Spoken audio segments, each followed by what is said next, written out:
Alors la rupture dans le centralisme, elle n'a pas eu lieu parce que le roi reste l'institution centrale déterminante dont procèdent tous les autres pouvoirs.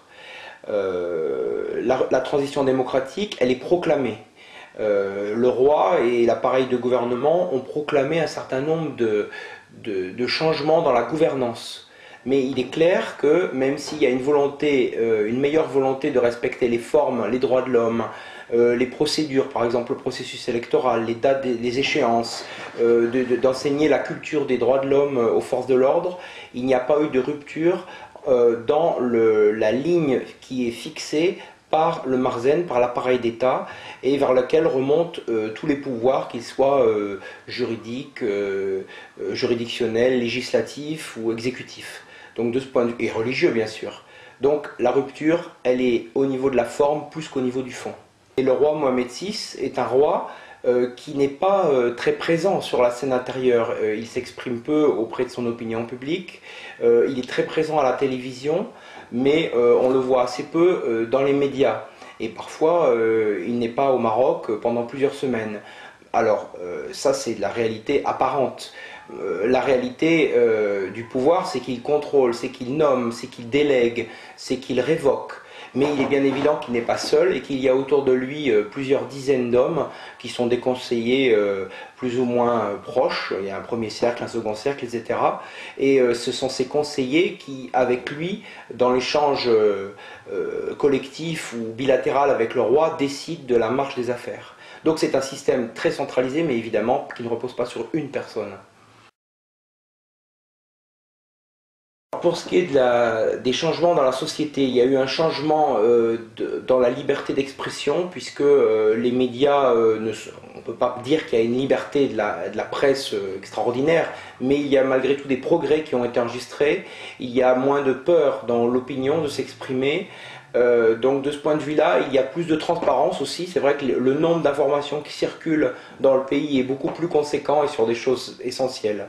Je parle par exemple de l'entourage du roi. Il y a eu une réforme qui a été faite, la réforme qu'on a appelée de la Moudawana, c'est-à-dire du code, qui a rétabli une presque égalité juridique entre les hommes et les femmes.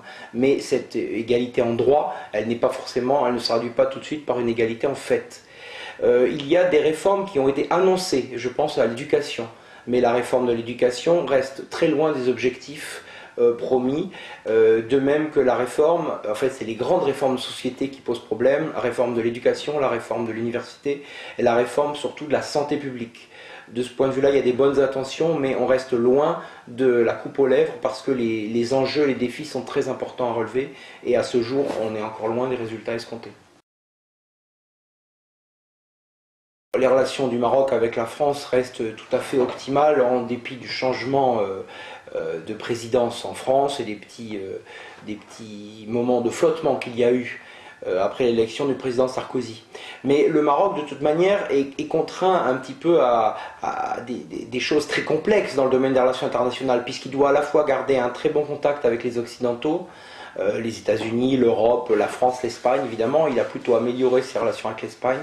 Bon, toute proportion gardée.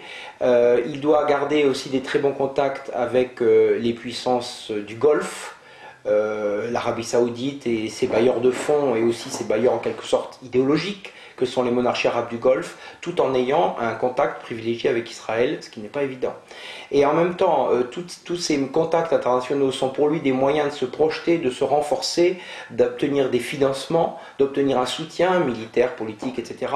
Mais dans ces deux combats qui sont d'une part la reconnaissance internationale de la marocanité des provinces du Sahara, des provinces du Sud pour le Maroc, mais qui ne le sont pas en droit international, et d'autre part ses relations avec l'Algérie, qui sont très complexes puisque la frontière est fermée et le Maroc fait très fortement pression pour une réouverture. Donc il espère que ces bonnes relations au niveau international vont lui permettre de régler ces deux problèmes qui sont presque internes et qui sont vitaux pour lui. La transition, c'est un discours, c'est une volonté. Elle a été proclamée comme une nécessité pratiquement publique après le très long règne de Hassan II et ce qu'on avait appelé les années de plomb. Donc c'est un discours. C'est aussi il y a une volonté de rupture incontestable, je le disais, dans la gouvernance. Maintenant, il est bien évident que cette rupture que certains à l'étranger notamment espéraient comme une transition à l'espagnol, c'est-à-dire la démocratisation d'une monarchie, sauf qu'en Espagne, on est passé d'un État autoritaire militaire à une monarchie démocratique. Là, on reste fondamentalement dans un système monarchique centré autour de la personne du souverain. Et il est évident, 10 ans après, que la volonté de partager le pouvoir, la volonté de partager et de séparer les pouvoirs n'est pas au rendez-vous. On en parle, on parle de réforme de la Constitution, mais pour l'instant ce sont des mots. Donc il faut séparer le fond et la forme.